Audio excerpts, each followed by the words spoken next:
Hello everyone, मैं Veenu Verma excel in education channel में आप सभी का स्वागत करती हूं। फ्रेंड्स, यहां पर हमारी जो तैयारी होती है वो यूजीसी नेट के लिए है। तो आज के इस वीडियो में हम लोग कुछ इंपॉर्टेंट टॉपिक्स को कह सकते हैं 100% श्योर टॉपिक्स को यहां डिस्कस करेंगे। मतलब लास्ट मिनट रिवीजन है ये आपका, क्योंकि कल मतलब 18 जून को आपकी परीक्षा है। तो आज की इस वीडियो से आपका एक क्विक रिवीजन हो जाएगा। ठीक है, तो सारी चीज़ें हम सरसरी निगाह से एक बार देख लेंगे, तो ये वीडियो आपके लिए हेल्पफुल होंगी। ठीक है, जो जिनका भी कल एग्ज़ाम है और जहाँ तक भी ये वीडियो पहुँचती है, तो सभी को कल के लिए ऑल द बेस्ट। सभी का एग्ज़ाम बहुत अच्छा हो, आपका नेट जेआरएफ क्लियर हो। ठीक है, तो आज की इस वीडियो में हम लोग लास्ट मिनट रिवीजन करेंगे। चैनल को सब्सक्राइब नहीं किया है तो ज़रूर सब्सक्राइब कर लीजिए। पेपर 1 का ये लास्ट मिनट रिवीजन है जो आपके लिए हेल्पफुल होगा। आई होप हेल्पफुल हो भी, है ना। तो मैंने अपनी तरफ से पूरी कोशिश की है कि ये वीडियो आपके लिए बहुत हेल्पफुल हो। तो ठीक है फ्रेंड्स, स्टार्ट करते हैं और सभी को कल के लिए बहुत ऑल द बेस्ट है।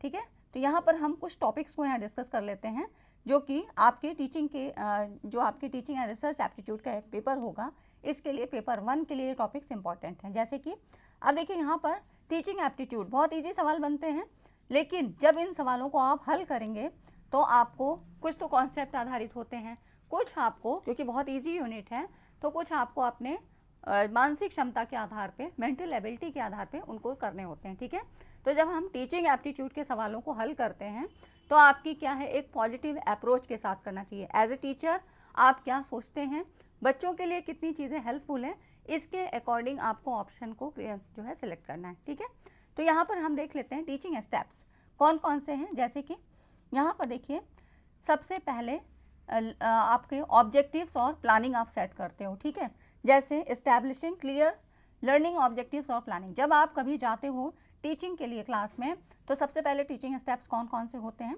तो सबसे पहले आप उद्देश्य का निर्धारण करते हो और या प्लानिंग बनाते हो। ठीक है, अगर इसमें से कोई भी ऑप्शन आपको पहला होगा, दोनों नहीं भी दिए हैं तो वो पहले नंबर पे होगा। ठीक, define what student should know or be able to do by the end of the lesson. मतलब ये आपका उद्देश्य निर्धारण होना चाहिए और पाठ के अंत में जब आपकी टीचिंग खत्म हो जाए तो ये चीज़ आपको पता लगनी चाहिए। आप उसका इवेल्यूशन करें कि जो जिन उद्देश्यों का निर्धारण हमने किया था वो लर्नर तक पहुंचा कि नहीं, लर्नर को वो अचीव हुआ कि नहीं। ठीक है, ये हो गया आपका यहाँ पर लर्निंग ऑब्जेक्टिव्स को सेट करना या प्लानिंग। ठीक है, इनमें से जो भी ऑप्शन आपको दिया होगा वो पहला। तो आपको इस तरह से ना सीक्वेंस लगाने को भी आता है, इसलिए मैंने ये चीज़ें ली हैं। इंगेजमेंट की बात करें तो देखिए, सबसे पहले स्टूडेंट्स का इंटरेस्ट होना चाहिए। ठीक है, इंटरेक्टिव तरीके से कितने अच्छे से आप पढ़ा सकते हो, कौन कौन से टीचिंग एड्स, टीचिंग मॉडल्स के आधार पे आप पढ़ा सकते हो, अपनी टीचिंग को इंटरेक्टिव बना सकते हो, क्विज करा सकते हो, है ना। तो इस तरह से बच्चों को इंगेज रख सकते हो। ठीक, और यहाँ पर देखिए, मतलब आप टेक्नोलॉजी का यूज़, मल्टीमीडिया का रिसोर्स का यूज़ करके आप कैसे पढ़ा सकते हो। अब इसी में आपको जैसे इसी से आपसे बहुत सारे क्वेश्चन बन जाते हैं जो आगे मैंने आपको लिए हैं। टीचिंग के उसमें सॉफ्टवेयर कौन से हैं, टूल्स कौन से हैं, है ना, यहाँ से क्वेश्चन आपके बहुत बनते हैं। फिर देखिए, यहाँ पर कहते हैं डिफ्रेंशिएशन। तो जैसे कि यहाँ पर देखिए, tailor instruction to meet the diverse needs and learning styles of students, providing support और चैलेंज एज नेसेसरी, है ना। तो इस तरह से विविध आवश्यकताओं, सीखने की शैलियों के लिए एक निर्देश तैयार करना, एक इंस्ट्रक्शन देना जो कि जो है एज ए हेल्प होगा या जो है चैलेंज की तरह से लिया जाए। मतलब प्रोवाइडिंग सपोर्ट और चैलेंज जैसा भी ज़रूरी होगा, इस चीज़ को बच्चे को लर्निंग के लिए उसको मोटिवेट किया जाएगा। ठीक है, तो ऐसे ही अब इसमें देखिए, कोई भी क्लियर टर्म्स नहीं हो सकते हैं, जैसे ऑप्शन में आपको दिया हो, लेकिन टीचिंग स्टेप्स आपके ऐसे ही होते हैं। अब वहाँ पर जो वर्डिंग होगी आपको उसके हिसाब से उनको सीक्वेंस में लगा लेना है। ठीक है, तो इस तरह से क्वेश्चन आपके टीचिंग एप्टीट्यूड में पूछे जाते हैं। कई बार टीचिंग और आईसीटी को रिलेट करके, टीचिंग या कम्युनिकेशन को रिलेट करके सवाल आपसे बनते हैं। ठीक है, दूसरा देखिए, लेवल्स ऑफ टीचिंग से सवाल आपके बनते ही बनते हैं, जिसमें आपका सबसे पहला है memory level, understanding and reflective level. Memory level क्या होता है, लीस्ट थॉटफुल होता है। यहाँ पर आपकी मेमोरी बेस्ड जो है कॉन्सेप्ट आधारित होता है, लीस्ट थॉटफुल होता है, अपने जो विचारण शक्ति है इसका कम उपयोग होता है। अंडरस्टैंडिंग लेवल में यहाँ पर थॉटफुल होता है, मतलब यहाँ पर क्या होता है कि विचार महत्ता रखते हैं। ठीक है, और रिफ्लेक्टिव जो होता है मोस्ट थॉटफुल होता है, यहाँ पर आपकी कल्पना शक्ति, तर्क शक्ति, ये सारी चीज़ें यहाँ पर एक्टिव होती हैं। ठीक है, तो ये सब चीज़ें आपको पता ही है। एक होता है ऑटोनोमस लेवल, तो इसमें क्या होता है कि जन्म के साथ ही जितनी भी जो उसकी क्षमताएं हैं ये होती हैं, ठीक है। तो ये ऑटोनोमस लेवल जो कि बाय बर्थ बच्चा सीख के आता है ना, तो वो हो जाता है ऑटोनोमस, ठीक है। तो इस तरह से ये आपका लेवल्स ऑफ टीचिंग हो गए जो आपको जानते हैं, और आपसे यहाँ पे क्वेश्चन जो है पूछे जाते हैं कि किस लेवल में कौन सी चीज़ आती है, या एग्जाम्पल बेस पूछ लेता है, तो वहाँ पे आपको ये जानना होगा कि किस लेवल की बात यहाँ हो रही है। ब्लूम्स टैक्सोनॉमी की बात करें, यहाँ पर देखिए टैक्सोनॉमी का मतलब होता है वर्ग की। ये जो प्लान था, ये यहाँ पर ब्लूम का जो वर्गीकरण था, शैक्षिक लक्ष्यों को वर्गीकरण करने के लिए एक क्या था, एक फ्रेमवर्क था, है ना। इसको 1950 के दशक में ब्लूम, बेंजामिन ब्लूम, इन जिन्होंने बनाया था, और इनके कुछ सहयोगी थे, इनके द्वारा ये फ्रेमवर्क तैयार किया गया था। और ये जो फ्रेमवर्क है, इसका व्यापक रूप से शिक्षकों को पाठ्यक्रम और मूल्यांकन बनाने में मार्गदर्शन करने के लिए उपयोग किया जाता है, ठीक है। तो इवेल्युएशन के लिए और कंस्ट्रक्शन के लिए, पाठ्यक्रम और मूल्यांकन करने के लिए, ठीक है। अब इसका पिरामिड जो रूप होता है उसके आधार पे बनाते हैं, जैसे यहाँ पर ये देख सकते हैं। अब इसमें था एक ओल्ड वर्जन और एक आपका न्यू वर्जन था, ठीक है। न्यू वर्जन आया आपका, जो ओल्ड वर्जन था ये 1956 में आया था, ठीक है। ये सारी चीज़ें मैं ऑलरेडी आपको करवा चुकी हूँ और आप जानते भी होंगे। यहाँ पर हम एक क्विक रिवीजन ले रहे हैं। यह आपका 2001 में फिर संशोधन हुआ है ना। अब यही आपसे पूछ लेता है कि संशोधन में यहाँ पर देखिए, जैसे कि पहला है आपका नॉलेज है, ठीक है। यहाँ पर ये जो पहला है नॉलेज है, ओल्ड वर्जन में था, यहाँ पर रिमेम्बरिंग था, ठीक है। यहाँ पर नॉलेज मतलब ज्ञान और रिमेम्बरिंग मतलब याद करना, ठीक। कॉम्प्रिहेंशन मतलब बोध, ठीक। अंडरस्टैंडिंग भी मतलब आपका बोध ही हुआ। एप्लीकेशन यूज़ करना, अप्लाई करना, तो ये भी अप्लाई करना, अप्लाइंग हो गया। ऐसे ही आपसे पूछता है कि कौन सा जो है यहाँ पर जो पद है इसको चेंज करके उसका दूसरा रूप क्या आया था, है ना। जैसे कि आप देखिएगा, एनालिसिस है, तो एनालिसिस मतलब एनालाइज करना, अन्वेषण करना, ठीक है। और ये भी एनालाइजिंग ही था न्यू वर्जन में, ठीक। अभी यहाँ पर देखिए सिंथेसिस था यहाँ पे ओल्ड वर्जन में, और ये था इवेल्युएटिंग, यहाँ मूल्यांकन हो गया, यहाँ विश्लेषण हो गया, ठीक है। संश्लेषण, विश्लेषण, एनालिसिस, सिंथेसिस, है ना। और फिर उसके बाद देखिए इसमें इवेल्युएशन था ओल्ड वर्जन में, और ये आपका क्रिएटिंग हो गया। तो ये जो 2 स्टेप हैं, इन्हीं के बारे में सवाल आपसे बनता है, ठीक है। तो ये वाला फिगर ज़रूर याद रखिएगा, इसको इसीलिए यहाँ पर मैंने आपको दिया है। अब इसके थोड़े से जो वर्ड्स हैं इनको समझ लीजिए। तो इनके जो पद थे, है ना, ब्लूम्स टैक्सोनॉमी में जो पद थे उनके आधार पे इनकी मीनिंग क्या है। जैसे कि रिमेम्बरिंग मतलब recall facts and basic concepts, मतलब मेमोराइज़ करना, डिफाइन करना, जो भी लिस्ट है मेमोराइज़ करना, और रिकॉल करना, कभी आपने उसको याद किया है और फिर से ज़रूरत पड़ने पर उस चीज़ को अपनी मेमोरी में लाना, रिकॉल करना, ठीक। फिर अंडरस्टैंडिंग है, एक्सप्लेन आइडिया और कॉन्सेप्ट, इसमें एक्सप्लेनेशन आ जाएगा, समराइज करने का, इंटरप्रिटेशन आपको व्याख्या करने का, तो ये सारी चीज़ें अंडरस्टैंडिंग में आती है। नेक्स्ट है आपका अप्लाइंग, यहाँ पर use information in new situation, apply करना उसका, जैसे आपने कोई भी थ्योरी पढ़ी, अब उसको अप्लाई कैसे करोगे, ये चीज़ आती है अप्लाइंग में, ठीक। इम्प्लीमेंट करना, सॉल्व करना, अगर आपने मैथ में पढ़ा है 2 × 2 4, तो आप जब कहीं बाज़ार से सामान लाने जाते हो तो इस चीज़ को ऐसे ही पढ़ते हो। आप 2 बिस्किट लेते हो तो वहाँ पर 5 + 5 10 होता है, 5 × 2 10 हो जाता है, ठीक। इस चीज़ को अप्लाई करना। नेक्स्ट है analysing, draw connections among ideas, analyse करने का मतलब ये हुआ कि जो भी आइडिया है उससे क्या क्या चीज़ें कनेक्ट होके आ रही हैं, ठीक है, उसको आप कनेक्ट करते हो, है ना। तो ये सारी चीज़ें आपकी आती हैं। इसमें क्या क्या चीज़ें आएंगी, कंपेयर करके समझोगे, है ना। जैसे कि अभी मैंने आपको कंपेयर करके बताया, ओल्ड वर्जन है, न्यू वर्जन, ठीक है। तो यहाँ पर हम कंपेयर करते हैं, यहाँ एनालाइज कर रहे हैं, कंट्रास्ट, ठीक, ऑर्गेनाइज करना है, डीकंस्ट्रक्ट, ये सारी चीज़ें आती हैं। इवेल्युएटिंग, मूल्यांकन में क्या करना है, एक डिसीजन दिया जाता है, और कोर्स ऑफ एक्शन मतलब यहाँ पर जजमेंट करना, ठीक। उसके बाद क्रिएटिंग में सृजनात्मकता आता है। सृजनात्मकता से मतलब होता है न्यू, जो आपका न्यू वर्क होगा वो ओरिजिनल से फ़र्क होगा, ठीक है। प्रोड्यूस न्यू और ओरिजिनल वर्क, है ना। तो इस तरह से जो आपका ट्रेडिशनल जो कोई भी मॉडल है या कोई भी ट्रेडिशनल कुछ भी है, आपका कॉन्सेप्ट है, कुछ भी है, उसमें आप न्यू कैसे ला रहे हो, ठीक है। तो प्रोड्यूस न्यू चीज़, है ना, हमेशा न्यू कॉन्सेप्ट या न्यू वर्क। अब इसमें क्या क्या चीज़ें आएंगी, डिज़ाइन कैसे किया है, असेंबल किया है, कंस्ट्रक्ट किया है, फॉर्मुलेट किया है, ठीक। ये सारी चीज़ें आपकी इनके जो इसके वर्ड्स थे उनकी मीनिंग है, और यहाँ से क्वेश्चन आपसे पूछा जाता है, ठीक है। उसके बाद देख लेते हैं, इतनी चीज़ें समझ में आई तो वीडियो को लाइक शेयर कर दीजिए। अब देखिए पियाजे के कॉग्निटिव डेवलपमेंट, जीन पियाजे का संज्ञानात्मक विकास का सिद्धांत है और पूछा भी जाता है। अब इसमें देखिए सबसे पहले आती है सेंसरी मोटर, ठीक है। ये फिगर इसीलिए दिया है ताकि आपको यह याद रहे, है ना, बस इस ब्लॉक को याद रखिएगा, सेंसरी मोटर स्टेज। और ये आपका जो है एजुकेशन में सेकंड पेपर में भी आती हैं चीज़ें, है ना, काफ़ी चीज़ें आपकी पेपर 1 और पेपर 2 में यहाँ पे मैच करती हैं। Sensory motor stage, pre operational, concrete operational stage and formal operation stage. English में ही नाम याद रखिए, हिंदी वाले बहुत ज़्यादा जो है कन्फ्यूजिंग है। आप देखिए इसमें क्या है, इसमें आपसे क्या सवाल बनता है, इसमें एक तो इनको सीक्वेंस में लगाने को आ जाता है, ठीक है, ऐसे सीक्वेंस में लगाने को आ जाएगा, या एज क्राइटेरिया के आधार पे पूछ लिया जाता है, या उसके अंदर जो आप इसमें जो वर्किंग फॉर्मेशन होता है कि मतलब कौन सी क्रिया किस स्टेप के अंतर्गत आएगी वो पूछ ली जाती है। तो इसको भी हम देख लेते हैं, थोड़ा एक क्विक रिविज़न हो जाएगा। देखिए जो सेंसरी मोटर है ये 0 से 2 वर्ष है, ठीक है। यहाँ पे ये आपकी 0 to 2 आती है, फिर ये 2 से 7, ठीक, और उसके बाद ये 7 से 11 है, इसको बिल्कुल ऐसे ही याद कर लीजिए। और यहाँ पर देखिए फिर है ये आपकी 11 वर्ष से अबव, ठीक, 11+, 11 से 15 या 11 से ऊपर, है ना। अब इसमें काम क्या क्या है, हर स्टेज की अपनी विशेषता है।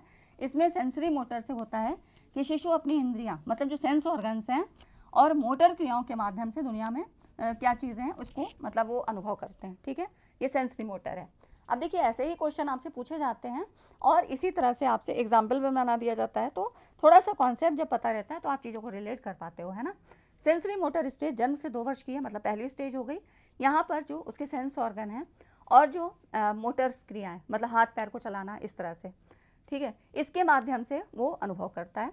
प्री ऑपरेशनल 2 से 7 वर्ष है, इसमें प्रतीकात्मक सोच लेकिन सीमित तार्किक तर्क द्वारा चिन्हित किया जाता है। मतलब यहाँ पर जो कुछ भी सामने है प्रतीकात्मक सोच, उसकी वो उतनी थिंकिंग पावर रहती है, सिंबॉलिक थिंकिंग जिसको कहते हैं, बट लॉजिकल रीजनिंग मतलब लिमिटेड, है ना। तो यहाँ पर बहुत ज़्यादा नहीं सोच पाता है, जो चीज़ सामने है उसको बस उतना ही सोच पाता है, ठीक। ये प्री ऑपरेशनल हो गई। कॉन्क्रीट ऑपरेशनल आपकी 7 से 11 वर्ष की है।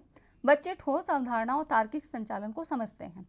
अगर मतलब यहाँ पर कि जो भी कोई भी चीज़ नहीं भी है ना उसके सामने तो भी वो समझ लेते हैं, ठीक है। उसके बाद आती है फॉर्मल ऑपरेशनल स्टेज। यहाँ पर अमूर्त सोच और काल्पनिक, मतलब यहाँ पर क्योंकि 11 वर्ष से ऊपर की है तो यहाँ पे बच्चा थोड़ा एडोलेसेंस की तरफ बढ़ रहा है, अब उसको कुछ कल्पना शक्ति आ जाती है, सोच सकता है ना। तो इस तरह से हाइपोथेटिकल रीजनिंग की तरफ वो बढ़ता है, एब्स्ट्रैक्ट थिंकिंग और हाइपोथेटिकल थिंकिंग, ठीक। तो ये हो जाती हैं आपकी जीन पियाजे के संज्ञानात्मक विकास के सिद्धांत की अवस्थाएं। अब देखिए जो सबसे ज़्यादा क्वेश्चन बनते हैं वो टाइप्स ऑफ मेमोरी। मेमोरी क्या है, जो हमारे ब्रेन में चीज़ें संचित रहती हैं, जो भी कुछ कभी हुआ रहता है हमारे साथ, है ना, पूर्वकालिक घटनाएं या जो है मतलब जन्म से या मतलब बाद में हमारे साथ कुछ ऐसा घटित हुआ है, वो सारी चीज़ें जो आपके ब्रेन में स्टोर रहती हैं। मेमोरी का मतलब यही हुआ, ये ह्यूमन मेमोरी की बात हो रही है, ठीक है। आईसीटी में भी आप पढ़ते हो मेमोरी, तो वो भी वहाँ से भी सवाल काफ़ी पूछे जाते हैं। ये टाइप्स ऑफ ह्यूमन मेमोरी की बात हो रही है। इसमें देखिए आपकी जो टाइप्स है ना, एक्सप्लिसिट मेमोरी, इसको बिल्कुल ऐसे ही नाम से पूछा जाता है। नॉन डिक्लेरेटिव, इम्प्लिसिट और सेंसरी मेमोरी, इसके बारे में भी हम जान लेते हैं क्या क्या चीज़ें हैं। अब इसमें देखिए क्या क्या हैं चीज़ें। एक्सप्लिसिट में वर्किंग है, एपिसोडिक है, सिमेंटिक है, ठीक। उसके बाद इम्प्लिसिट में प्राइमिंग है, कंडीशनिंग है और मोटर और प्रोसीजरल, है ना। अब देखिए जो एक्सप्लिसिट मेमोरी है, डिक्लेरेटिव जिसको कहते हैं, यहाँ पर तथ्यों और घटनाओं की स्मृति जिसे कॉन्शियसली रिकॉल किया जा सकता है, ठीक है। कॉन्शियस रूप में मतलब चेतन के रूप में, है ना, चेतना, जब आप सचेत अवस्था में हैं और इन घटनाओं की स्मृति को याद किया जा सकता है, इसी को कहा गया डिक्लेरेटिव मेमोरी या एक्सप्लिसिट मेमोरी, है ना। तो तथ्यों और घटनाओं की स्मृति।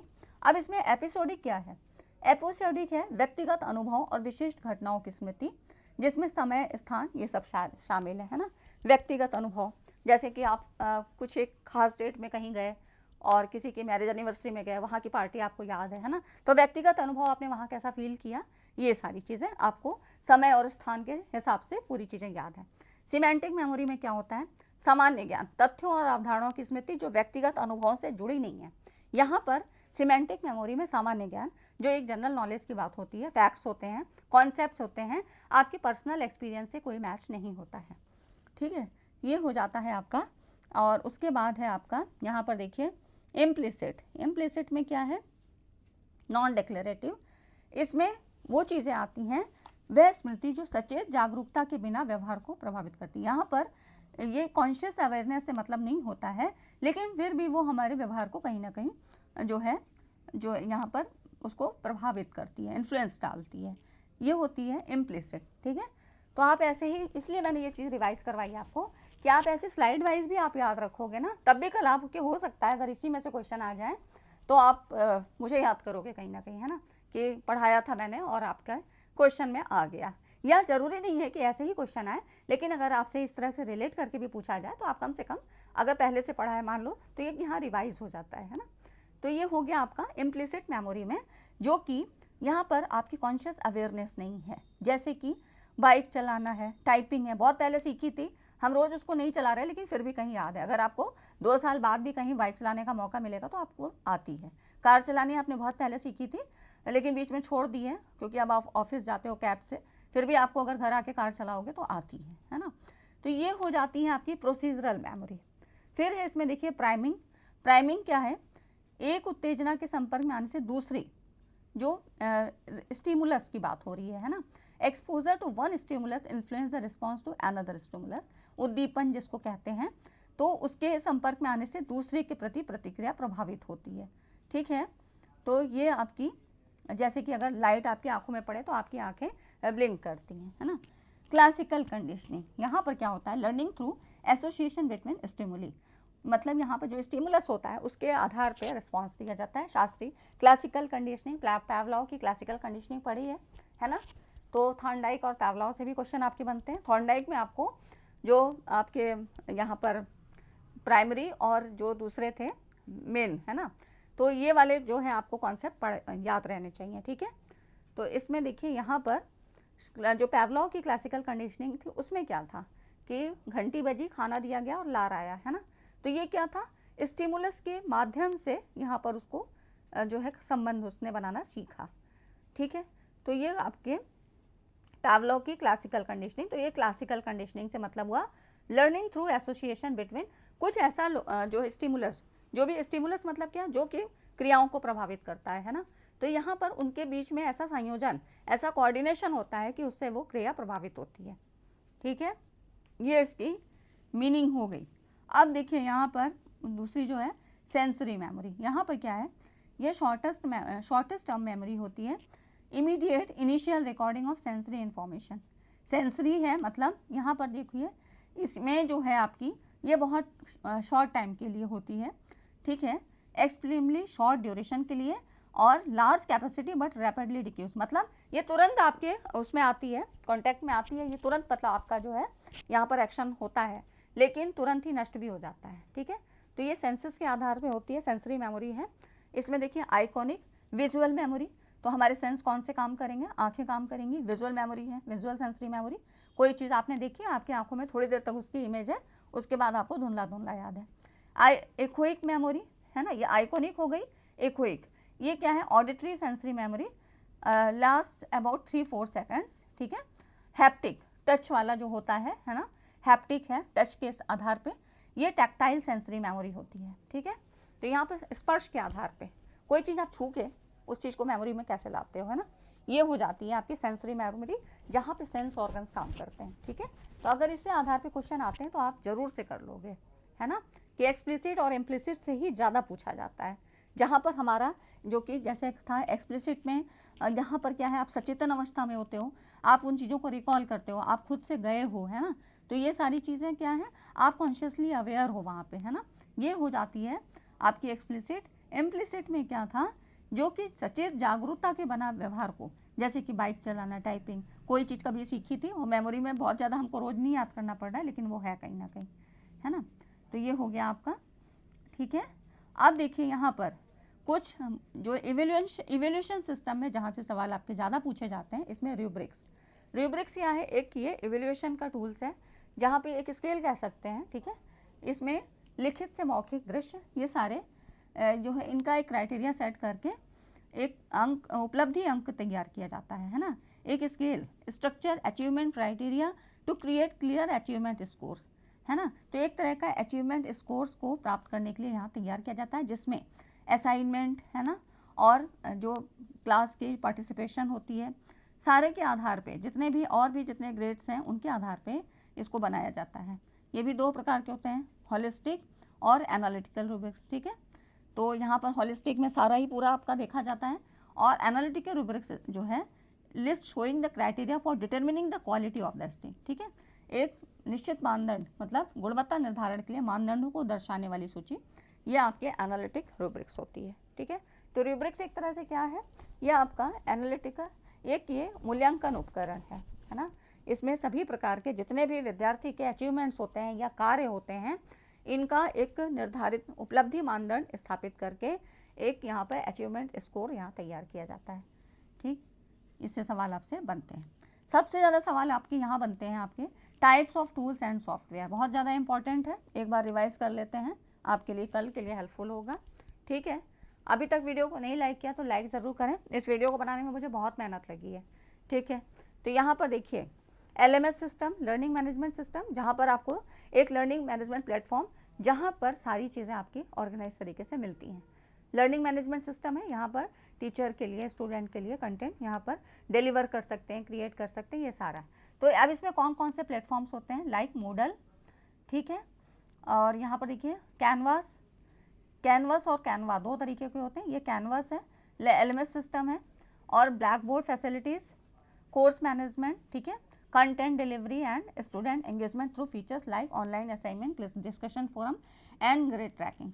तो अब देखिए यहाँ पे जो LMS के टूल्स हैं, इसमें मूडल है, कैनवास है, ब्लैक बोर्ड है, ये ऐसे प्लेटफॉर्म जो कि ऑनलाइन असाइनमेंट है ना, डिस्कशन फोरम और ट्रैकिंग जैसी सुविधाओं के माध्यम से जो यहाँ पर कंटेंट को पाठ्यक्रम प्रबंधन किया जाता है, मतलब कोर्स मैनेजमेंट किया जाता है, कंटेंट को डिलीवर किया जाता है और छात्रों की इंगेजमेंट भी बढ़ती है, ठीक है। तो ये LMS है, लर्निंग मैनेजमेंट सिस्टम, जिसमें आपके मूडल, कैनवास, ब्लैक बोर्ड ये सब आते हैं। फिर है प्रेजेंटेशन सॉफ्टवेयर, इसमें आपका Microsoft power point, MS power point, जिसको सभी लोग यूज़ करते हैं, आप लोगों ने भी PPT वगैरह बनाई होगी तो इसी का यूज़ किया होगा, MS power point, Google slide या प्रेजी से भी हम वीडियोज़ को यहाँ पर जो है यहाँ पर क्रिएट करते हैं, ठीक है। जो वीडियोस होती हैं, लेक्चर वीडियोस, इनको इंटरैक्टिव और आकर्षक प्रेजेंटेशन बनाने के लिए यूज़ करते हैं। तो प्रेजी से भी सवाल आपका पूछा गया है, ठीक है। तो MS ये प्रेजेंटेशन सॉफ्टवेयर हैं, जहाँ कहीं पर भी अगर आपको जॉब में या आपको टीचिंग की फील्ड में कहीं पर भी आपको PPT बनानी है, प्रेजेंटेशन बनानी है, तो इन टूल्स का हम यूज़ करते हैं। नेक्स्ट देखिए कोलैबोरेशन टूल्स। कोलैबोरेशन टूल्स में आपका इसमें देखिए गूगल वर्कस्पेस, इसको G Suite कहा गया था, माइक्रोसॉफ्ट टीम्स या जूम, ये जूम क्लासेस आपकी होती थी, कोरोना समय में बहुत हुई हैं। इनका एप्लीकेशन छात्रों जो ट्रेनर्स हैं, टीचर्स के बीच वास्तविक समय में यहाँ पर देखिए कोलैबोरेशन के लिए वीडियो कॉन्फ्रेंसिंग कर सकते हैं और डॉक्यूमेंट को साझा कर सकते हैं। यहाँ पर डॉक्यूमेंट की जो है आप भी ट्रांसफ़र कर सकते हैं, ठीक है। तो इस तरह से डिलीवर कर सकते हैं, ट्रांसफ़र मतलब डॉक्यूमेंट्स को शेयर कर सकते हैं स्टूडेंट्स और इंस्ट्रक्टर्स के बीच में, ठीक है। तो इसमें माइक्रोसॉफ्ट टीम या जूम के माध्यम से इसमें भी कुछ लिमिटेशंस होती हैं, तो उसके आधार पे ये आपके कोलैबोरेटिव टूल्स होते हैं, जहाँ पर इनका यूज़ करके टीचर, इंस्ट्रक्टर और लर्नर्स जोड़ सकते हैं, ठीक है। ये इसके टूल्स हो गए। अब कंटेंट क्रिएशन के लिए कौन से होते हैं, तो एडोब क्रिएटिव क्लाउड, यहाँ पर कैनवा, देखिए कैनवा और कैनवस में मैंने आपको अंतर बताया था। तो कैनवा आपका क्या है, कंटेंट जो है यहाँ पर क्रिएशन के लिए, और कैनवस क्या था, LMS था, ठीक। कैमटेसिया, ये सॉफ्टवेयर आपके शिक्षकों को वीडियो, इंफोग्राफिक्स और इंटरैक्टिव क्विज, ये सारे मल्टीमीडिया कंटेंट बनाने की यहाँ पर जो है परमिशन देते हैं, ठीक है। इंटरैक्टिव क्विजेस बना सकते हो, ग्राफिक्स बना सकते हो, वीडियोस बना सकते हैं इनके माध्यम से। Adobe creative cloud, Canva, Camtasia. Next आप देखो assessment tools, assessment and evaluation tool, इसमें कहूत है जो कि गेमिंग के लिए यूज़ करते हैं, क्विजेज और पोल एवरीवेयर, है ना, ये सारे आपसे पूछे जाते हैं, इनसे क्वेश्चन आपसे पूछा गया है। मेंटीमीटर क्या है, पोल एवरीवेयर क्या है, ये सारे जो प्लेटफॉर्म हैं छात्रों की समझ और जुड़ाव का आकलन करने के लिए प्रारंभिक मूल्यांकन, क्विजेज और सर्वेक्षण की सुविधा, ठीक है। Surveys to gauge student understanding and engagement, छात्रों की क्षमता को जो है समझने के लिए, यहाँ पर मूल्यांकन करने के लिए इन टूल्स का यूज़ करते हैं, ठीक है। पोल एवरीवेयर, है ना। अब उसके बाद VR, वर्चुअल रियलिटी और ऑगमेंटेड रियलिटी उपकरण, ये क्या है, वर्चुअल रियलिटी मतलब जैसे कि वहाँ पर ले जाए बिना, उस पर्टिकुलर प्लेस ले जाए बिना और वहाँ की चीज़ों से अवगत कराना और चीज़ों को उतने ही अच्छे से समझाना कि जो लर्नर्स हैं उन चीज़ों को उतने ही अच्छे से समझ सके बिना जाए, ठीक है। तो फिजिकली वहाँ जाने की ज़रूरत नहीं है, लेकिन यहाँ पर हमने 3D माध्यम से इन चीज़ों को दिखाया और उसको समझाने की कोशिश की, ठीक है। तो छात्र वर्चुअल वातावरण का पता लगा सकते हैं, VR हेडसेट और AR एप्लीकेशन, है ना, इमर्सिव लर्निंग अनुभव यहाँ पर मिलता है, ठीक है। तो ये 3D जो है मॉडल्स का प्रयोग करके यहाँ पर वर्चुअल रियलिटी की जाती है। सिमुलेशन सॉफ्टवेयर, अभी जो आपका सवाल बना था PHET से बना था, PHET ये सब क्या है, देखिए SimCity EDU है ना, SimCity Edu, PHET आपका इंटरएक्टिव सिमुलेशन, ये सब क्या कार्यक्रम है, ये आपके फिजिक्स के लिए, जैसे कि साइंस है ना, इंजीनियरिंग और अन्य विषयों के लिए, स्टेम जिसको कहते हैं, साइंस, टेक्नोलॉजी, इंजीनियरिंग, मैथमेटिक्स, है ना, इसके लिए वर्चुअल लैब और सिमुलेशन प्रदान करते हैं और व्यवहारिक सीखने के अनुभवों को बढ़ाते हैं।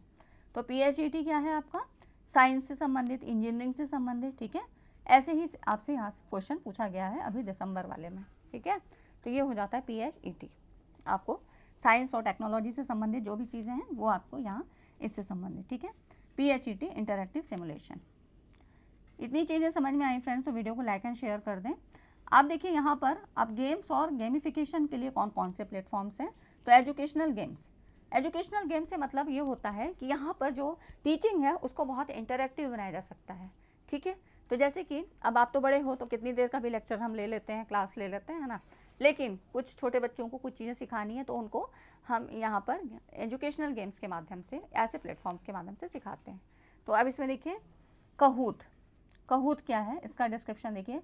कहूत में क्या है, ये जो है allows educators to create fun learning games, है ना। कहूत का जो प्रयोग करते हैं वो फन लर्निंग गेम्स के लिए, क्विजेस के लिए, कोई भी टॉपिक दे दिया उस पर क्विज बनाने के लिए। Student participate in real time through a shared screen and their own devices, अपने डिवाइस पे उसको मतलब वहाँ से शेयर कर दिया गया टीचर की तरफ से और वो अपनी डिवाइस पे देखते हैं और पार्टिसिपेट करते हैं, ठीक है। तो इस तरह से ये कहूत है जो गेमिंग प्लेटफॉर्म्स के लिए यूज़ किया जाता है। डिओलिंगो, यहाँ से सवाल आपसे पूछा गया है। इसमें देखिए ये क्या है, लैंग्वेज लर्निंग प्लेटफॉर्म है that uses gamification to help user learn a new language through bite size lessons, ठीक है। तो ये क्या है, एक लैंग्वेज लर्निंग प्लेटफॉर्म है, इतना ही याद रखिए, है ना, डिओलिंगो। और फिर है नियरपॉड। नियरपॉड क्या है, ये एक इंटरैक्टिव लर्निंग प्लेटफॉर्म है जो कि टीचर्स को अलाउ करता है create presentation with quizzes, polls, videos and collaboration tools, ठीक। नियरपॉड से भी क्वेश्चन आपका आया है ना। तो टीचर्स के लिए ये अच्छा प्लेटफॉर्म है, लर्निंग प्लेटफॉर्म है, इंटरैक्टिव लर्निंग प्लेटफॉर्म है जो कि प्रेजेंटेशन को विद क्विजेस के माध्यम से पोल करा सकते हो, आप वीडियोस बना सकते हो और इस तरह से आप यहाँ पर प्रेजेंटेशन अपनी बना सकते हो। सीसॉ, ये भी एक क्या है, कोलैबोरेटिव टूल है। यहाँ पे देखिए एक स्टूडेंट एंगेजमेंट प्लेटफॉर्म है ना, where students create, reflect, share and collaborate on their learning journey, है ना। तो ये कोलैबोरेटिव टूल है। यहाँ पे कोलैबोरेटिव और कोऑपरेटिव लर्निंग, यहाँ से क्वेश्चन आपसे पूछे गए हैं। तो आप लोग उन वीडियोस को भी देख सकते हैं, अगर टाइम है तो देख लीजिए, नहीं तो कोई बात नहीं है, जितना पढ़ा है आपको अपना कॉन्फिडेंस नहीं लूज़ करना है कि मैंने ये नहीं पढ़ा है, मैंने वो नहीं पढ़ा है। बस कुछ चीज़ें होती हैं कि एक बार क्विक रिवीजन हो जाता है तो बहुत अच्छी बात है, वो चीज़ें फिर से रिकॉल हो जाती हैं, ठीक है। तो ये चीज़ें इसीलिए यहाँ पर अभी आपका बहुत ज़्यादा डिटेल में नहीं, तो कुछ खास चीज़ें जो कि कहीं स्किप हो रही हो, कुछ हो, तो वो आपके दिमाग में फिर से रिकॉल हो जाए, ठीक है फ्रेंड्स। तो वीडियो को लाइक एंड शेयर कर दें। अब हम आते हैं रिसर्च एप्टीट्यूड में। तो आपको सबसे ज़्यादा स्टेप्स ऑफ रिसर्च में ध्यान देना है, ये चीज़ें ज़रूर पता होना चाहिए। यहाँ से आपके अंदर से तो जो सवाल बनते हैं वो तो बनते ही हैं, सबका आपको फंक्शन पता है कि किस स्टेप में क्या चीज़ें हम करते हैं, ठीक है। मैंने आपको सारी चीज़ें कवर कराई हैं। स्टेप्स ऑफ रिसर्च में यहाँ पे स्टेप्स भी लगाने को आते हैं, बहुत ईजी सवाल आ जाता है या बहुत टफ कहें तो बस देखिए यहाँ पर क्या होता है, जैसे मैंने 8 स्टेप्स यहाँ बताए हैं, किसी बुक में आपको 5 मिलेंगे, 7 मिलेंगे, तो उसमें क्या होता है एक ही स्टेप में 2 को बना के लिख दिया जाता है ना। लेकिन आपको सीक्वेंस पता होना चाहिए। सबसे पहले हमें क्या करना है, सबसे पहले आइडेंटिफाई द प्रॉब्लम, है ना। अब ठीक है, आपने यहाँ पढ़ा आइडेंटिफाई द प्रॉब्लम, लेकिन कहीं पर आपको ऑप्शन में लिखा हो कि फील्ड, है ना, क्षेत्र या चुनाव, क्षेत्र का चयन या जो है सिलेक्शन ऑफ फील्ड, अगर इस तरह से दिया हो तो पहले उसको रखिएगा, क्योंकि पहले आपको फील्ड सेलेक्ट करनी होती है, फिर आप आइडेंटिफाई करते हो उसमें प्रॉब्लम को, फिर यहाँ पर लिटरेचर रिव्यू करते हो, ठीक है, रिव्यू लिटरेचर करते हो कि यहाँ पर जो आपके साहित्य सर्वेक्षण, मतलब जो पुरानी चीज़ें हैं, रिकॉर्ड्स हैं, है ना, और जो PhD के आपके मॉड्यूल्स पढ़े हैं उनमें आप देखते हो कि किन चीज़ों पर रिसर्च हो गई है, नहीं हुई है, कहाँ तक हुई है। अगर उसी टॉपिक में हमें करना चाहते हैं तो कौन सा ऐसा पॉइंट्स है जो अभी बाकी रह गया है, या हम इसमें आगे और अच्छा कैसे कर सकते हैं, अभी कुछ कमी लग रही है, ये सारी चीज़ें हम लिटरेचर रिव्यू में करते हैं। हाइपोथेसिस बनाते हैं, जब हमको अपनी प्रॉब्लम मिल गई, लिटरेचर रिव्यू हमने कर लिया, उसके बाद हम हाइपोथेसिस बनाते हैं। हाइपोथेसिस क्या है, एक टेंटेटिव स्टेटमेंट होता है, उसके बाद इसको हम टेस्ट करते हैं। उसके लिए फिर रिसर्च डिज़ाइन बनाते हैं, डिज़ाइनिंग बना लेते हैं। उसके बाद हमें देखना है पॉपुलेशन, पॉपुलेशन बनाते हैं। पॉपुलेशन आपको पता ही है कि एक बड़ा समूह होता है, उसमें से हम कुछ, अगर वो बड़ा समूह इतना बड़ा है कि हम उसमें नहीं रिसर्च कर सकते हैं, तो उससे हम छोटा ले लेते हैं और ये फिर सैंपल का काम करता है। तो हम यहाँ पर डिस्क्राइब पॉपुलेशन के बारे में बताते हैं, ठीक है। फिर यहाँ पर देखिए डेटा कलेक्शन करते हैं। आपने पॉपुलेशन बनाया, उस पर अपनी रिसर्च स्टडीज़ की, फिर डाटा को कलेक्ट करोगे, फिर इनका एनालिसिस करते हैं, ठीक है। और उसके बाद रिसर्च रिपोर्ट होती है, रिपोर्ट राइटिंग होती है ना। तो ये सारे स्टेप्स होते हैं, स्टेप्स आपको पता होने चाहिए। कई बार आपको लगाने को भी आ जाते हैं कि सीक्वेंस में लगाइए, और वरना इसके अंदर क्या क्या चीज़ें होती हैं वो मैंने आपको बता दी है in short. Types of sampling, sampling से आपसे पूछा ही जाता है, तो सैम्पलिंग आपको पता है ना, सैम्पलिंग क्या होती है।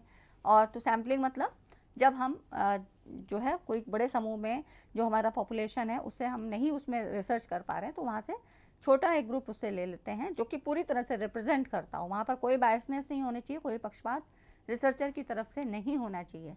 तो उससे एक छोटा ग्रुप ले लेते हैं और उस पर जो है रिसर्च स्टडीज़ की जाती हैं, ठीक है। और इसके जो रिजल्ट आते हैं उसी को उस पूरे बड़े ग्रुप जो पॉपुलेशन है ना उस पर जनरलाइजेशन किया जाता है, ठीक है। अब तो देखिए ये तो हो गया सैम्पलिंग का प्रोसेस। टाइप्स ऑफ सैम्पलिंग की बात करें तो टाइप्स ऑफ सैम्पलिंग में आपकी दो तरह की सैम्पलिंग होती है, प्रोबेबिलिटी, नॉन प्रोबेबिलिटी। क्या फ़र्क होता है, तो देखिए प्रोबेबिलिटी की बात करें तो जब पॉपुलेशन की किसी यूनिट को सैंपल में सम्मिलित करने के लिए उसका चयन संयोग पर निर्भर करे तो इसको प्रोबेबिलिटी सैम्पलिंग कहते हैं। कहने का मतलब है कि यहाँ पर रिसर्चर की मनमानी नहीं चलेगी कि जिसको चाहे उसको सैंपल में ले लिया और उस पर स्टडी करेंगे, ऐसा नहीं है। यहाँ पर चांस पे निर्भर करता है ना, तो प्रोबेबल संयोगात्मक होता है ये, है ना। तो ये प्रोबेबिलिटी सैम्पलिंग होती है। नॉन प्रोबेबिलिटी में क्या होता है, इस विधि में जो रिसर्चर है अपने विवेक से, अपनी सुविधा से उन जो है इकाइयों का चयन करता है जिसको सैंपल में लेना है और आगे की स्टडीज़ करनी है, ठीक है। तो क्योंकि कई बार आपका जो नॉन प्रोबेबिलिटी है, ये जो प्रोबेबिलिटी के जो रूल्स हैं ना उनको फॉलो नहीं कर पाते हैं, तभी ये नॉन प्रोबेबिलिटी आई है ना। कहीं पे बहुत बड़ा लार्ज ग्रुप होता है, कहीं क्या है मेंटेनिंग में प्रॉब्लम आ रही है, ठीक है। तो इस तरह की कुछ ऐसी प्रॉब्लम्स आती हैं, इसीलिए ये नॉन प्रोबेबिलिटी का ऑप्शन होता है। अब प्रोबेबिलिटी में कौन कौन से टाइप्स होते हैं ये पता होना चाहिए। Simple random sampling, stratified, systematic sampling और क्लस्टर सैम्पलिंग, ठीक है। इन चारों को जरूर याद रखिए, और जो बाकी भी कभी बचती हैं और दूसरे नाम से आ जाती हैं वो आपकी सब नॉन प्रोबेबल में होंगी, इतना याद रखिएगा। सिंपल रैंडम में देखिए, यहाँ पर देखिए सिंपल रैंडम में क्या होता है, जनसंख्या के प्रत्येक सदस्य के चुने जाने की समान संभावना होती है, ठीक है। तो ये सिंपल रैंडम हो गया। स्ट्रैटिफाइड सैम्पलिंग, स्ट्रैटिफाइड मतलब स्तरों के आधार पे, तो यहाँ पर क्या है, जनसंख्या को कई स्तरों में विभाजित कर लेते हैं और प्रत्येक स्तर से कुछ आपके यहाँ पर रैंडम सैंपल्स लिए जाते हैं, ठीक है। जैसे कि एक सैंपल है उसको मेल फीमेल में बांट लिया, अब वहाँ पे दोनों तरह से सैंपल लिए जाएंगे, ठीक है। तो ये स्ट्रैटा हो गया, इनको इन सब ग्रुप्स को स्ट्रैटा कहते हैं, ठीक है, स्तरों में बोलते हैं। प्रोबेबिलिटी सैम्पलिंग होगी। यहाँ पर देखिए सिस्टमैटिक सैम्पलिंग, सिस्टमैटिक से क्या होता है, एक सिस्टम के आधार पे, जैसे कि यहाँ पर 0 से लेके 10 लोग हैं, हर 5वें व्यक्ति को मैंने लिया है ना, मान लो यहाँ पे 15 हैं तो हर 5वें 10वें 15वें है ना, ऐसे करके हमने ले लिया। तो ये प्रत्येक nth व्यक्ति का चयन करना है एक सिस्टम के आधार पे, नहीं कि कहीं से भी ले लिया, दूसरे को ले लिया, तीसरे को ले लिया, ऐसे नहीं, ठीक है। ये हो जाता है सिस्टमैटिक सैम्पलिंग। क्लस्टर सैम्पलिंग में क्या होता है, समूहों में क्लस्टर बनाना, इनमें समूह में विभाजित किया जाता है, फिर एनालिसिस के लिए कुछ समूह का चयन किया जाता है, ठीक है। तो सम क्लस्टर्स को ले लिया जाता है और उस पर फिर एनालिसिस की जाती है। ये सारी प्रोबेबिलिटी सैम्पलिंग हो गई। यहाँ से एक सवाल आपको मिलेगा ज़रूर, नॉन प्रोबेबिलिटी सैम्पलिंग में यहाँ पर देखिए, इसमें जो आपके टाइप्स थे, यहाँ पर रिसर्चर अपने विवेक के अनुसार काम करेगा। तो अब इसमें देखिए कन्वीनियंस सैम्पलिंग, सुविधा अनुसार, सुविधा अनुसार मतलब ऐसे व्यक्तियों का चयन करना जो सुविधा के अनुसार उसके पास अवेलेबल हो। अब इसका एडवांटेज क्या होगा, easy to implement and low cost, है ना। तो यहाँ पर क्या हुआ, जो उसका जो है खर्चा भी कम आएगा, उसको बनाना भी आसान होगा। यूजफुल फॉर पायलट स्टडीज और प्रिलिमिनरी रिसर्च, है ना, ये इसका यूज हुआ। डिसएडवांटेज क्या है, हाई पोटेंशियल फॉर बायस, पक्षपात की संभावना अधिक हो सकती है। इस रिजल्ट को जनरलाइज नहीं कर सकते हैं पॉपुलेशन पे, क्योंकि ये क्या है, अपनी सुविधा के अनुसार जो इसको इजीली मिला उस पर उसने कर लिया अपना रिसर्च, ठीक है। ये कन्वीनियंस हो गई। पर्पजिव उद्देश्यात्मक, उद्देश्यपूर्ण। यहाँ पर क्या होता है, विशिष्टताओं और मानदंडों के आधार पर कुछ ऐसे क्राइटेरिया, स्पेसिफिक कैरेक्टरिस्टिक्स होती हैं जिनके आधार पे ये कुछ पर्पस होता है, इसका हम पर्पजिव सैम्पलिंग करते हैं। इसका एडवांटेज होगा allows for targeted data collection, कुछ जो है मतलब टारगेटेड डेटा लिया जाएगा। Effective for in depth analysis for specific groups. Disadvantage क्या है, subjectivity in selection can lead to bias, है ना। तो इस तरह से सब्जेक्टिविटी, ऑब्जेक्टिविटी आपको पता है ना कि सब्जेक्टिविटी मतलब यहाँ पर रिसर्चर की पूरी मनमानी हो सकती है। ऑब्जेक्टिविटी में क्या होता है कि रिसर्चर अपनी मनमानी नहीं करता है, जैसे एमसीक्यू है ना, जो भी आंसर सही होगा वो सबके लिए सही होगा, ठीक है, वही चीज़ माना जाएगा सही। Non suitable for making statistical inference about the population, तो यहाँ पर सांख्यिकी जो अनुमान नहीं लगाया जा सकता है ना, क्योंकि क्या है, अपने उद्देश्य के आधार पर कुछ एक ही क्राइटेरिया को सेट कर लिया और उसी के आधार पर बनाया गया। ठीक, नेक्स्ट है स्नोबॉल। स्नोबॉल में क्या होता है, जो यहाँ पर इनिशियल पार्टिसिपेंट्स होते हैं वो अपने परिचितों से अतिरिक्त प्रतिभागियों की भर्ती करते हैं, जैसे कि किसी मेडिकल का ही है ना, ये मेडिकल वगैरह में ज़्यादा होती है, साइंस के में और मेडिकल के रिसर्च में।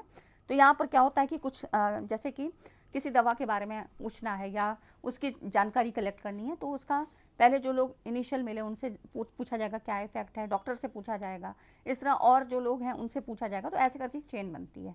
तो ये हो जाती है स्नोबॉल सैम्पलिंग। कोटा सैम्पलिंग में क्या होगा, non random sampling method where individuals are selected based on predefined quotas, जैसे कि एज और जेंडर के आधार पे, है ना।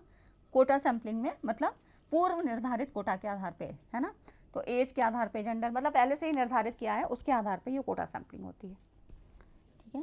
तो ये हो गई सैम्पलिंग की बात। फिर आपसे प्लैगरिज्म से पूछा जाता है, यहाँ पर लेवल जरूर पढ़ लीजिएगा, तो देखिए यहाँ पर 0 to 10 लेवल तक, है ना।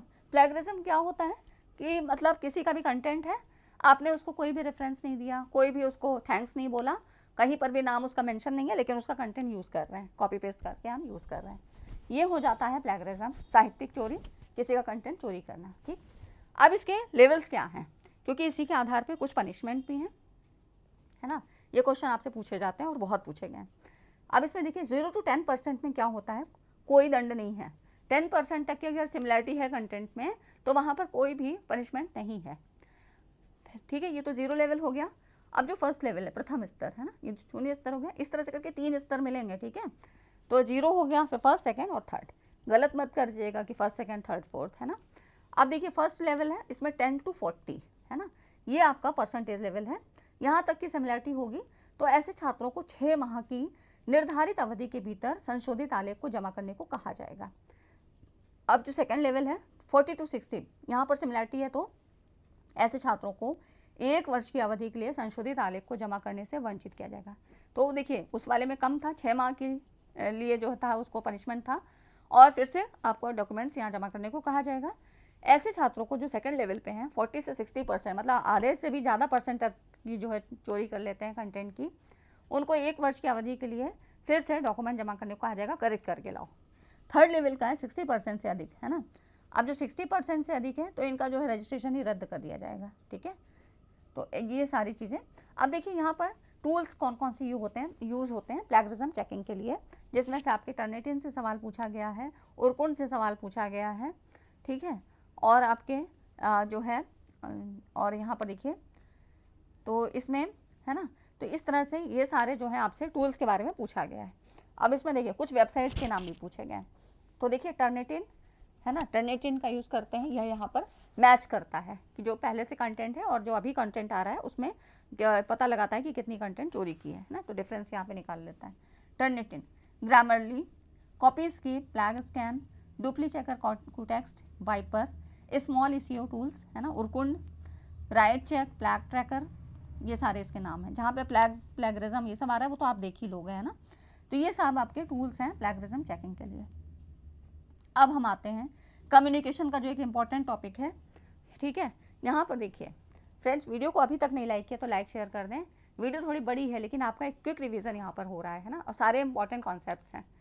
यहाँ पर देखिए नॉन वर्बल कम्युनिकेशन से ज़्यादा सवाल आते हैं। वर्बल, नॉन वर्बल आपको पता ही है। वर्बल में हम शब्दों के माध्यम से अपनी कम्युनिकेशन को जो है पूरा करते हैं। नॉन वर्बल में क्या है, नॉन वर्बल में शब्दों के माध्यम से ना करके यहाँ पे आपके बाकी चीज़ें यहाँ पे काम करते हैं, सपोर्ट करते हैं, शब्दों के साथ साथ बाकी चीज़ें भी चीज़ें सपोर्ट करती हैं, ठीक है। अब इसमें क्या क्या चीज़ें आती हैं, देखिए बॉडी लैंग्वेज जिसको काइनेसिक्स कहते हैं, इन टर्म्स को याद रखना है। काइनेसिक्स आपका बॉडी लैंग्वेज में होती है, जैसे कि इसमें आपका पोस्चर्स है ना, पोस्चर आपका जैसे टीचर है पढ़ा रहा है तो अगर उसका अपने सब्जेक्ट में बहुत अच्छी कमांड है तो अलग ही कॉन्फिडेंस दिखता है ना, अटेंटिवनेस दिखती है। और आपका पोस्चर कैन सजेस्ट डिसइंटरेस्ट और फैटिग, मतलब जो आपके पोस्चर से ये भी चीज़ें पता लगती हैं कि कितनी थकान है, आप कितने इंटरेस्ट से पढ़ा रहे हो या आपकी थकान लग रही है, वो सारी चीज़ें आपके पोस्चर से पता लग जाती हैं। जेस्चर्स में मूवमेंट ऑफ हैंड्स, आप कितना मतलब अपने हाथों को चला के है ना किस तरह से बता रहे हो, अपने बॉडी पार्ट्स को दिखा रहे हो, है ना। तो इस तरह से वेविंग, पॉइंटिंग, एक चीज़ पॉइंट आउट करके बताना है। यूजिंग हैंड्स वाइल स्पीकिंग, मतलब आप बोल रहे हो और उसके बाद फिर इंडिकेट करके बता रहे हो अपने पॉइंटर के माध्यम से, अगर बोर्ड पे पढ़ा रहे हैं, ठीक है, तो पॉइंटर के माध्यम से जो आपके पास होता है टीचर्स के पास, और उसे इंडिकेट करके बता रहे हो, तो ये आपके जेस्चर्स होते हैं, ठीक है। Movements of hands, facial expression, convey emotion like happiness, चेहरे से पता लग जाता है कि दुखी हैं, कि गुस्सा है, खुश हैं, है ना। तो इस तरह से ये सारी चीज़ें आपके काइनेसिक्स के अंतर्गत आती हैं। नेक्स्ट रहता है आई कॉन्टैक्ट। आई कॉन्टैक्ट में क्या होता है, रेगुलर इंटरेक्शन बना रहता है आपका। Signals where it's the other person turn to speak, है ना, अगर कोई कुछ बोलना चाहता है तो आंखों से पता लग जाता है। इंगेजमेंट कितनी है ये दिखाई देती है। इंटरेस्ट कितना है, कितना अटेंटिव है, जागरूक कितना है, ये चीज़ें दिखती हैं। ऐसा नहीं कि क्लास में बस वो क्या हो गया, लेजी मोड पे चले गए, है ना, बहुत आलस उसको आ रहा है, ये चीज़ें आई कॉन्टैक्ट से पता लग जाती हैं। एक्सप्रेसेस इमोशंस, है ना, I can show feeling such as affection, hostility और अट्रैक्शन, ये सारी चीज़ें आपके आँखें बहुत कुछ बताती हैं, है ना। तो ये सारी चीज़ें आपके आई कॉन्टैक्ट के माध्यम से पता लगती हैं, ठीक है। ये सब आपका नॉन वर्बल कम्युनिकेशन में आता है, जो कि टीचर के लिए बहुत ज़रूरी है। प्रॉक्सिमिक्स, यहाँ पर देखिए, प्रॉक्सिमिक्स में आपका पर्सनल स्पेस, ये सारी चीज़ें ज़रूर समझना है। प्रॉक्सिमिक्स से भी सवाल आपका बहुत पूछा गया है, काइनेसिक्स, प्रॉक्सिमिक्स, ठीक है, और क्रोनेमिक्स, ये सारे जो टर्म्स हैं इनसे सवाल बहुत पूछे गए हैं। प्रॉक्सिमिक्स का मतलब होता है पर्सनल डिस्टेंस, कितनी पर्सनल डिस्टेंस है आपके बीच में। अगर आपको ऐसे देखा जा रहा है जैसे कि आप कहीं बस की लाइन में खड़े हो या टिकट की लाइन में खड़े हो, वहाँ पे कितनी स्पेस है ना। आप अपने फैमिली मेम्बर से, अपने फ्रेंड से बात कर रहे हो, कितनी स्पेस में बात कर रहे हो, कितना आपके बीच डिस्टेंस है, ठीक है। तो personal distance varies depending on the relationship, intimate है, पर्सनल है, सोशल है, पब्लिक है ना। तो पब्लिक जगह पे क्या है, थोड़ी डिस्टेंस होती है, पर्सनल है, सोशल है ना। तो आपका किस तरह से, अगर आप फ्रेंड्स के साथ हो, अपने रिलेटिव्स के साथ हो, वाइफ के साथ हो, अपने बच्चे के साथ हो, तो वो अलग अलग पर्सनल स्पेस होती है, पर्सनल डिस्टेंस होती है। Cultural variation, different cultures have varying norms of और फॉर पर्सनल स्पेस, ठीक है। टेरिशरियलिटी, यहाँ से सवाल आपका पूछा गया है, पर्सनल स्पेस मतलब प्रॉक्सिमिक्स से, ठीक है। तो यहाँ से सवाल आपका बना है, how people use space to communicate ownership और ऑक्यूपेसी, जैसे कि डॉग्स की बात करें तो अगर कोई एक क्षेत्र के 3-4 डॉगीज़ हैं, तो अगर दूसरे क्षेत्र का कोई एक अनजान आ जाता है ना, तो उस पर कैसे सारे कूद पड़ते हैं, है ना, उस पर सब एकदम आक्रामक हो जाते हैं।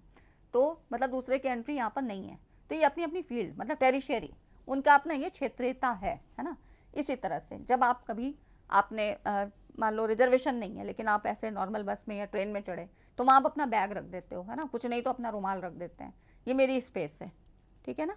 तो ये चीज़ होती है टेरिशरियलिटी, है ना, ये हो जाती है क्षेत्रीयता, ठीक है। तो ये हो गए आपके प्रॉक्सिमिक्स। हैप्टिक्स, टच में क्या होता है, फंक्शनल और प्रोफेशनल टच, है ना, use in professional interaction, handshake करना, हाथ मिलाना, है ना, like PAT on the back, है ना, थपथपाना, आपके फादर ने प्यार से आपको थपथपाया, आपकी प्रॉब्लम पूछी, फ्रेंडशिप, है ना, वार्म टच, इस तरह से लव का टच कैसा होता है यूज, है ना। तो ये सारी चीज़ें आपकी हैप्टिक्स में आती हैं, ये सारे टर्म्स, इसलिए मैंने आपको कहा इसको ज़रूर याद रखिएगा, हैप्टिक्स बोलते हैं टच को, है ना। अपीयरेंस से मतलब है क्या वेशभूषा है। क्लॉथिंग एंड एसेसरीज, क्लॉथ्स आपकी कैसे हैं, जगह के हिसाब से, ओकेज़न के हिसाब से आपने किस तरह से वेयर किया है, क्लॉथिंग एंड एसेसरीज कैसे ली है। कम्युनिकेट सोशल स्टेटस, प्रोफेशन, है ना। कल्चरल आइडेंटिटी एंड पर्सनैलिटी, जैसे कि नर्स है, उनका अपना एक अलग अपीयरेंस होता है, ठीक है, उनको देख के ही पहचाना जा सकता है, वो बताएं चाहे नहीं बताएं। डॉक्टर का अपना अलग होता है, ऐसे ही वकील को देख के पता लग जाता है कि उसकी अपीयरेंस किस तरह की है। Grooming and hygiene, reflect personal habits and can influence first impression, है ना। तो इस तरह से ये रिफ्लेक्ट करती हैं और इन्फ्लुएंस करती हैं चीज़ें, इम्प्रेशन डालती हैं, मतलब कहने का है कि जो अपीयरेंस है ये आपका फर्स्ट इम्प्रेशंस होता है। नेक्स्ट है आपका क्रोनेमिक्स, यूज़ ऑफ टाइम। जब क्रोनेमिक्स, देखिए प्रॉक्सिमिक्स और क्रोनेमिक्स कंफ्यूज नहीं होना है। प्रॉक्सिमिक्स याद रखिए, पी से प्रॉक्सिमिक्स, और पर्सनल डिस्टेंस, पर्सनल स्पेस की बात है ना, देखिए पर्सनल स्पेस पी से है ना, इसको बिल्कुल कंफ्यूज नहीं होना है। क्रोनेमिक्स यूज़ ऑफ टाइम, ठीक, यहाँ पर टाइम से मतलब है पंक्चुअलिटी। आपने किसी को टाइम दिया, आप कितने पंक्चुअलिटी से वहाँ पहुँचते हो, ऐसा नहीं कि वेट करा रहे हैं उसको, ठीक है ना। Indicates reliability and respect for others, ठीक बात है, अपनी जिम्मेदारी को समझ रहे हैं और उतनी ही हमारा सम्मान भी दिख रहा है, टाइम मैनेजमेंट भी हो जाता है इससे, क्रोनेमिक्स। और उसके बाद reflects prioritization and organize skill, है ना। तो ये सारी चीज़ें कल्चरल डिफरेंसेस, जैसे कि हिस्ट्री के समय में अगर जाएं तो पास्ट में क्या थी, उसके बाद फिर क्या हुआ, है ना, तो वैदिक में क्या हुआ, मुगल में क्या हुआ, ये सारी चीज़ें आपके क्रोनेमिक्स से संबंधित हैं, ठीक है। तो जब भी कभी समय से के संदर्भ में, समय के रेफरेंस में अगर बात की जाएगी, ये आपके क्रोनेमिक्स में आएगा। नॉन वर्बल कम्युनिकेशन, एक दो सवाल आपको मिलेंगे ज़रूर, ठीक। नेक्स्ट हम देखते हैं आर्टिफैक्ट्स। आर्टिफैक्ट्स में इसमें ऑब्जेक्ट्स एंड एनवायरनमेंट, जैसे कि personal belongings and physical space can convey message about personality, अपनी पर्सनैलिटी के बारे में, लाइफ स्टाइल एंड स्टेटस, है ना। आर्टिफैक्ट से मतलब वही चीज़ हो गई, अपनी पर्सनैलिटी, जैसे कि डॉक्टर की अपनी पर्सनैलिटी पता लग जाती है, लाइफ स्टाइल पता लगता है, स्टेटस, ये आर्टिफैक्ट्स में आता है। किस तरह का ऑब्जेक्ट्स है और एनवायरनमेंट किस तरह का है ना। Use of space, arrangement of furniture and decorations can reflect persons values and preferences, ये आर्टिफैक्ट्स में आती हैं चीज़ें, जिनको कहते हैं कि किस तरह का फर्नीचर का अरेंजमेंट है, डेकोरेशंस क्या आती हैं, ये आपके वास्तुकला या कला से संबंधित आर्टिफैक्ट्स, है ना। तो इस तरह ये ऑलफैक्टिक्स, स्मेल से संबंधित है। यहाँ पर देखिए ऑलफैक्टिक्स स्मेल से संबंधित है, ये भी आपका क्या है, परफ्यूम्स, जैसे कि परफ्यूम्स है, कोलेजेंस, है ना, ये सारी चीज़ें आपके ये ऑलफैक्टिक्स में आती हैं कि कोई फूड्स का कैसा स्मेल है, फ्लावर्स है, क्लीनलीनेस कितनी है ना, तो ये सब चीज़ें आपकी ऑलफैक्टिक्स। साइलेंस, अब देखिए नॉन वर्बल कम्युनिकेशन में ही साइलेंस भी आता है, क्वेश्चन आपका कैसे भी बन सकता है, और मैंने हमेशा आपको कहा है कि कॉन्सेप्ट पे फोकस करिए, क्योंकि क्वेश्चन तो क्या है, थोड़ा बहुत भी वो वर्डिंग चेंज कर देते हैं, नया क्वेश्चन बन जाता है ना, लेकिन कॉन्सेप्ट अगर क्लियर है तो आपका सब कुछ क्लियर है। साइलेंस में भी क्या होता है, कन्विंस, यहाँ पर देखिए टफफुलनेस और डिसएग्रीमेंट, जब कभी हम किसी चीज़ के लिए तैयार नहीं, हमारी सहमति नहीं होती, तो क्या होता है, डिसएग्रीमेंट, तो वहाँ हम चुप हो जाते हैं, साइलेंस, ठीक। Silence can indicate a pause for thought, discomfort और डिसएग्रीमेंट, है ना, कहीं आप कंफर्ट नहीं हो, डिसएग्री हो, तो वहाँ पे भी हम चुप रह जाते हैं। Cultural significance, different culture use and interpret silence in various ways, है ना, तो अलग अलग कल्चर्स के लिए भी वहाँ पर मतलब साइलेंस की तरह यूज़ करके ही वहाँ पर अलग अलग कल्चर वेरिएशन भी पता लगता है, ठीक है। तो ये हो गया आपके नॉन वर्बल कम्युनिकेशन के टाइप्स, जो आपके लिए इंपॉर्टेंट हैं और आपको समझना चाहिए, ठीक है फ्रेंड्स। तो आज की वीडियो में इतना ही, आई थिंक वीडियो तो बड़ी हो गई है, लेकिन आपका एक क्विक रिवीजन हो जाएगा। तो वीडियो अच्छी लगी तो लाइक एंड शेयर करिएगा, और सभी जितने भी स्टूडेंट्स यहाँ पे जुड़े हैं या आप शेयर कर देते हैं, तो जो नए जुड़ जाते हैं सभी को कल के लिए बहुत ऑल द बेस्ट है, सबका एग्ज़ाम अच्छा हो, ठीक है। तो ठीक है फ्रेंड्स, मिलते हैं, और आप अपना रिज़ल्ट अपना बताइएगा पेपर किस तरह का हुआ, तो जो कमेंट्स ज़रूर करिएगा, ठीक है फ्रेंड्स। तो सभी को ऑल द बेस्ट, वीडियो देखने के लिए धन्यवाद, लाइक एंड शेयर ज़रूर करिएगा, ठीक है friends. Thanks for watching, all the best.